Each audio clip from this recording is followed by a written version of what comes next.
आणि विरोधी पक्षनेते श्री अंबादास दानवे यांचा विधान परिषद सदस्यत्वाचा काळ हा ऑगस्ट 2025ला संपतोय आणि विधान परिषदेचे विरोधी पक्षनेता म्हणून त्यांचे हे शेवटचं अधिवेशन आहे आणि त्या पार्श्वभूमीवर त्यांना आज सभागृहाच्या वतीनं निरोप देण्यात येतोय आणि आत्ताच विधिमंडळाचे नेते यांना त्यांनी मुख्यमंत्र्यांनी आपले विचार दानवे साहेबांच्या संदर्भामध्ये मांडलेले।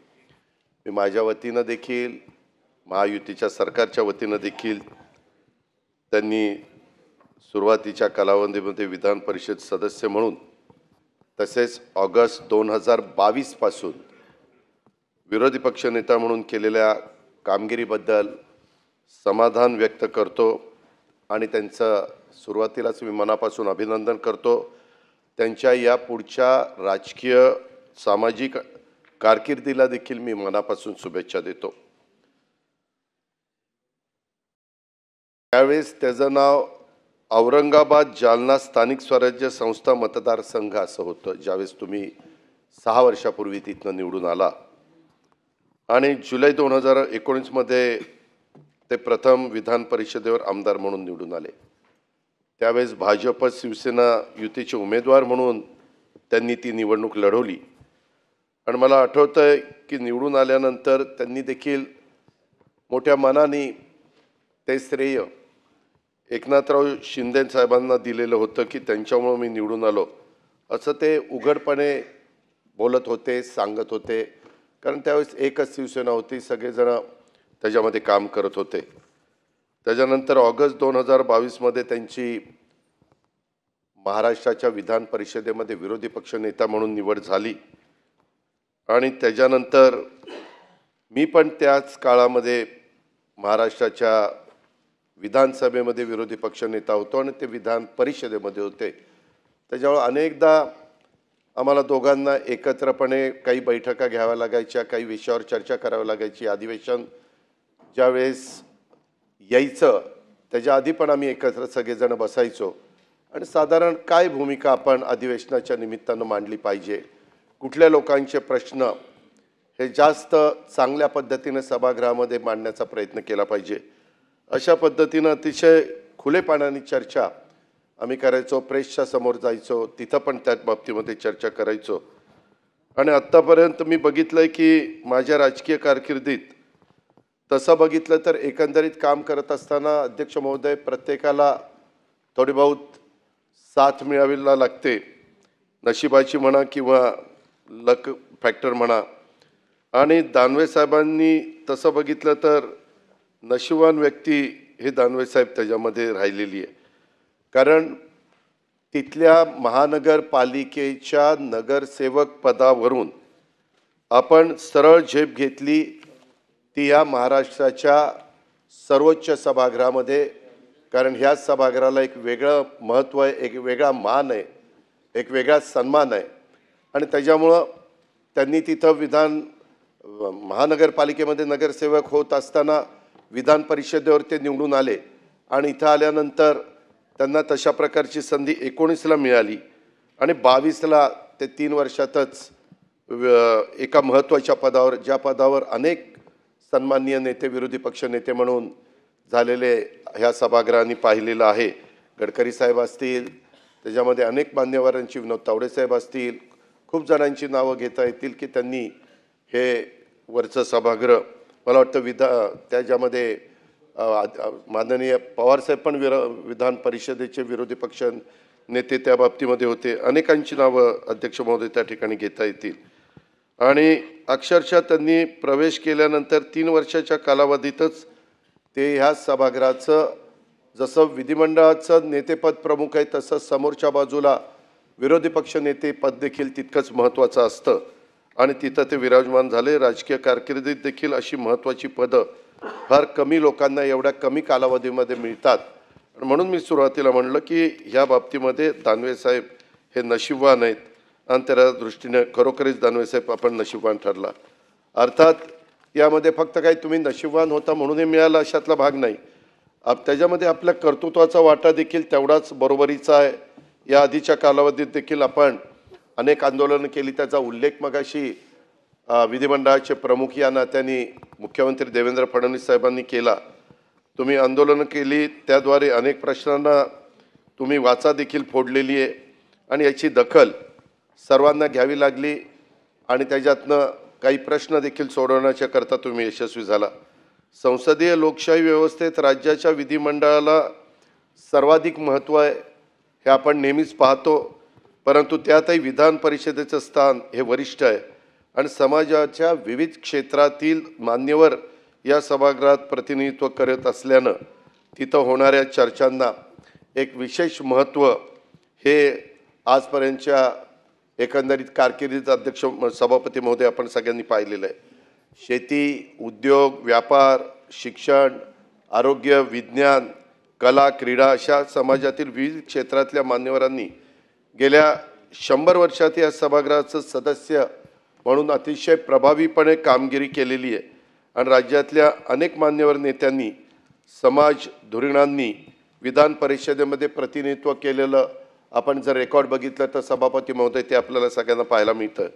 आणि महाराष्ट्राच्या विधिमंडळाचं वरिष्ठ सभागृह असलेल्या महाराष्ट्र विधान परिषदेचं सन 2021मध्ये आपली शतक महोत्सवी वाटचाल आपण पूर्ण केली. याचा देखील आपल्याला सर्वांनाच सार्थ अभिमान आहे. विधान परिषदेत होणाऱ्या चर्चांना एका वेगळ्या उंचीवर नेण्याचं काम या सभागृहातल्या सदस्यांनी सातत्याने केलेलं महाराष्ट्रातल्या जनतेने देखील पाहिलेलं आहे. आणि या सभागृहाच्या कामकाजाचा दर्जा, सन्मान वाढवण्याच्यासाठी आज निवृत्त होत असलेले विरोधी पक्षनेते, आज म्हणजे अधिवेशन संपल्यानंतर ऑगस्ट महिन्यात एंडला अंबादास दानवे साहेबांनी दिलेल्या योगदानाबद्दल साहजिकच सभागृह त्यांचं अभिनंदन करत आहे, त्यांना धन्यवाद देत आहे आणि त्यांनी पुन्हा एकदा विधान परिषदेमध्ये किंवा विधानसभेमध्ये आमच्यासोबत यावं अशा प्रकारच्या शुभेच्छा देखील अंबादास दानवे साहेब मी आवर्जून आपल्याला देईन. दानवे साहेबांना तसा अनेक राजकीय पक्षामध्ये काम करण्याचा अनुभव आहे, त्यामुळे सर्वच राजकीय पक्षात त्यांचे अतिशय स्नेहसंबंध चांगले आहेत. त्यामुळे त्यांच्या विरोधी पक्षनेतेपदाच्या कालावधीत संघर्षाचा प्रसंग फारसा तसा बघितलं तर उद्भवला नाही, कारण सुरुवातीच्या काळामध्ये मला जी माहिती आहे त्याच्यामध्ये अंबादास दानवे साहेब भारतीय जनता पक्षाच्या युवा मोर्चाचे एक सक्रिय कार्यकर्ते म्हणून त्यांनी काम केलं आहे. आणि 90च्या दशकामध्ये ज्यावेळेस ह्या महाराष्ट्रामध्ये हिंदू हृदय सम्राट बाळासाहेब ठाकरे यांच्या विचारांनी प्रभावित होऊन अनेक तरुण पिढी ही शिवसेनेमध्ये सामील झाली, त्याच्यामध्ये अंबादास दानवेंनी पण हिंदू हृदय सम्राट बाळासाहेब ठाकरेंचं एकंदरीत वक्तृत्व, एकंदरीत त्यांची विचारधारा ह्या सगळ्या गोष्टी बघून, त्यांचे हिंदुत्व ह्या सगळ्या गोष्टी बघून त्यांनी देखील त्यांच्यावर प्रभावित होऊन शिवसेनेमध्ये प्रवेश त्या ठिकाणी केला. आणि सुरुवातीला शिवसेनेचे छत्रपती संभाजीनगरचे उपजिल्हा प्रमुख, नंतर नगरसेवक, नंतर महानगरपालिकेमध्ये सभागृह नेता, नंतर शिवसेनेचे छत्रपती संभाजीनगर जिल्हा प्रमुख म्हणून आपल्या कामाचा ठसा त्यांनी उमटवला. त्याच्यानंतर 2019ला मी मगाशी उल्लेख केला तसं त्यांना तिथल्या स्थानिक स्वराज्य संस्थेचं म्हणजे त्यावेळेसच्या औरंगाबाद, जालना या मतदारसंघातनं विधान परिषदेवर भाजप शिवसेना त्यावेळेस युती होती आणि त्या युतीचे उमेदवार म्हणून त्यांची निवड झाली आणि तेव्हापासून त्यांनी इथं काम केलं. हे सगळं काम करत असताना आपण अनेकदा त्यांच्या कामाचा जवळनं सर्वांनी अनुभव घेतलेला आहे. त्यांनी ह्या त्यांच्या संपूर्ण कारकिर्दीमध्ये सदस्य असताना पण आणि विरोधी पक्षनेते झाल्यावर देखील सभागृहामध्ये जनतेच्या प्रश्नांना वाचा फोडण्याचं काम केलं. शेतकरी असतील, कामगार असतील, सामान्य नागरिकांच्या प्रश्नाच्या करता देखील अंबादास दानवे साहेबांनी आवाज उठवलेला उभ्या महाराष्ट्राने पाहिला, सभागृहाच्या दोन्ही सन्माननीय सदस्यांनी देखील पाहिला. तसं बघितलं तर मगाशी देवेंद्रजींनी सांगितले ती गोष्ट खरी आहे मुख्यमंत्री महोदयांनी, की श्री अंबादास दानवे हे केवळ राजकीय क्षेत्रात कार्यरत नसून ते सामाजिक क्षेत्रामध्ये देखील त्यांचं अतिशय सक्रिय योगदान अनेक त्यांना जवळनं ओळखणाऱ्या सहकाऱ्यांना माहिती आहे. त्यांनी छत्रपती संभाजीनगरमध्ये मातृभूमी प्रतिष्ठान, तसंच अखिल भारतीय वारकरी महामंडळ, शिवाय जिल्हा हँडबॉल संघटना, शिवाय छत्रपती संभाजीनगर कबड्डी संघटना, त्याच्यामध्ये त्यांनी जिल्हा योग संघटना, स्वामी समर्थ प्रतिष्ठान अशा विविध सामाजिक संघटनांच्या मध्ये देखील सभापती महोदय दानवे साहेबांचं काम आहे आणि श्री दानवे साहेबांनी शिवसैनिकांच्यासाठी शिवकवच विमा योजना ही देखील राबवलेली अनेक जण त्याचं कौतुक करतात। दुष्काळी परिस्थितीत शेतकऱ्यांना चाऱ्याचं वाटप झालं पाहिजे, अन्नधान्याचं वाटप झालं पाहिजे, टँकरनं व्यवस्थित पाणी पुरवठा मिळाला पाहिजे, शेती अवजारं मिळवून त्या ठिकाणी शेतकऱ्यांना कसं आपल्याला देता येतील, जनावरांच्या छावण्या कशा सुरू करता येतील, मोफत बियाणाचं वाटप कसं करता येईल, सामुदायिक विवाह सोहळ्याचं आयोजन कसं करता येईल, अशा प्रकारचे अनेक विविध उपक्रम हे विरोधी पक्ष नेत्यांनी राबवलेले अनेकांना माहिती आहे। सन 2022मध्ये ते विधान परिषदेवर ज्यावेळेस विरोधी पक्षनेता झाले तेव्हा अनेक प्रश्नाच्या बद्दल मी सुरुवातीला सांगितलं की सरकारकडे पाठपुरावा करून जनतेच्या प्रश्नाला न्याय मिळवून देण्याचं काम हे दानवे साहेबांनी केलेलं आहे। त्याच्यामध्ये बऱ्याचशा ठिकाणी त्यांचा अभ्यास पण सखोल ज्ञान हे त्याच्यामध्ये उपयोगी पडायचं। श्री दानवे साहेबांनी शिवसेना पक्षाचं प्रतिनिधित्व करताना पक्षाच्या विचारधारेप्रती निष्ठा दाखवली, सत्ताधारी पक्षावर रचनात्मक टीका करून सभागृहामध्ये चर्चा त्यांनी समृद्ध त्या ठिकाणी केल्या आणि विविध सामाजिक आणि राजकीय मुद्द्यांवर देखील ते ठामपणे आपली मतं त्यांनी मांडण्याचं काम केलं। त्याच्यामध्ये मराठा आरक्षणाचा मुद्दा असेल, त्याच्यामध्ये शेतकऱ्यांच्या विविध प्रश्नांचा उल्लेख असेल, स्थानिक स्वराज्य संस्थांच्या निवडणुकीच्या संदर्भामध्ये देखील ह्या निवडणुका झाल्या पाहिजे, लोकांना संधी मिळाली पाहिजे, कार्यकर्त्यांना संधी मिळाली पाहिजे, अशा प्रकारच्या मागण्या देखील त्यांनी सभागृहामध्ये अनेकदा लावून धरलेल्या सभापती महोदय आपण सगळ्यांनी पाहिलेलं आहे। त्यांच्या आक्रमक परंतु रचनात्मक अशा विरोधामुळं सभागृहातील चर्चांना देखील एक दिशा देण्याचं काम झालेलं आहे आणि सरकारच्या काही बाबतीमध्ये निर्णय घेण्यास देखील त्यांनी भाग पाडलेलं आहे। सन्माननीय विरोधी पक्षनेते दानवे साहेब यांचा स्पष्ट वक्तेपणा आणि लोकांशी थेट संवाद साधण्याची त्यांची सवय, त्यामुळं ते कार्यकर्त्यांच्यामध्ये देखील एक आवडते नेते म्हणून त्यांची ओळख आहे। विधान परिषदेमध्ये काही वेळा विविध मुद्द्यांवर चर्चा करत असताना अनेकदा सभापती महोदय तुम्हाला माहिती आहे की संघर्षाचा त्या ठिकाणी प्रश्न येतो किंवा प्रसंग येतो, परंतु त्यावेळेस परिस्थिती चिघळत गेल्यानंतर त्यांनी सौहार्दपूर्ण भूमिका घेऊन वातावरण शांत करण्यास मदत केली व सहकार्याची भूमिका घेतली, हेही सभापती महोदय आपण पाहिलेलं आहे। विरोधी पक्षनेता झाल्यावर त्यांनी जनता दरबाराचे पण काही उपक्रम हे राबवले, त्याद्वारेच्या माध्यमातून लोकांशी थेट संवाद साधण्याचं काम आणि त्यांचे प्रश्न जाणून घेण्याचं काम, ते प्रश्न सोडवण्याचं काम आणि दुष्काळ अतिवृष्टी झाल्यावर सातत्याने शेतकऱ्याच्या बांधावर जाऊन देखील त्यांच्याशी संवाद साधण्याचं काम हे त्यांनी त्यांच्या कारकिर्दीमध्ये केलं। हा महाराष्ट्र कधी विसरणार नाही, शेतकरी कधी विसरणार नाही आणि महाराष्ट्रातील 12 जिल्ह्यात ऑन दी स्पॉट प्रश्नाची सोडवणूक अशाही प्रकारचं त्यांचं काम या काळामध्ये झालं। अकोला शेवगाव दंगलग्रस्त भागांना देखील त्यांनी भेटी दिल्या। मला आठवतं एक मेळघाटमध्ये देखील मुक्काम करून अनेक आदिवासी पाड्यांना भेटी देण्याचं काम त्यांनी त्यांच्या ह्या कारकिर्दीमध्ये केलेलं आहे।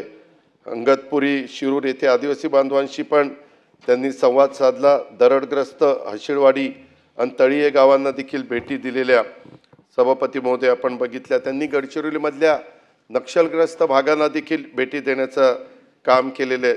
सांगायचं तात्पर्य की महाराष्ट्रातला चांद्यापासून बांद्यापर्यंतचा जो सगळा परिसर विखुरला गेलेला आहे, कुठं जिरायत शेती आहे, कुठं बागायती शेती आहे, कुठं आदिवासी भाग आहे, कुठं बिगर आदिवासी भाग आहे, नक्षलग्रस्त भाग आहे, अशा या सगळ्या भागातल्या प्रश्नाची जाण आपल्याला विरोधी पक्षनेता म्हणून असली पाहिजे। अशा प्रकारे निश्चितपणे अभ्यास करून दानवे साहेबांनी त्याच्यामध्ये काम केलं।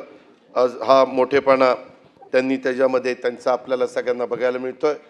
शेवटी मी नेहमीच भाषण करत असताना किंवा काही विचार मांडत असताना सभापती महोदय सांगत असतो, काळ वेळ कुणाकरता थांबत नसते आणि तो बघता बघता त्यांचा 6 वर्षाच्या कारकिर्दीचा काळ आज हा संपत आलेला आहे। ह्या अधिवेशनाचं हे शेवटचं अधिवेशन असल्यामुळं त्याच्यामध्ये आज त्यांचा इथला कार्यक्रम, आज विरोधी पक्ष नेते अंबादास दानवे यांचा निरोप देण्याचा कार्यक्रम इथं आयोजित केलेला आहे।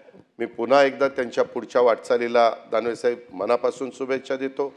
निश्चितपणे तुमची पुढची कारकीर्द ही अधिक उत्तम, तुमच्या आजपर्यंतचा जो अनुभव आहे त्या अनुभवाच्या जोरावर तुम्ही अधिक चांगल्या प्रकारचं काम महाराष्ट्राच्या सर्व जाती धर्माच्या लोकांच्या करता कराल, अशा प्रकारचा खात्री मी ह्या निमित्तानं बाळगतो.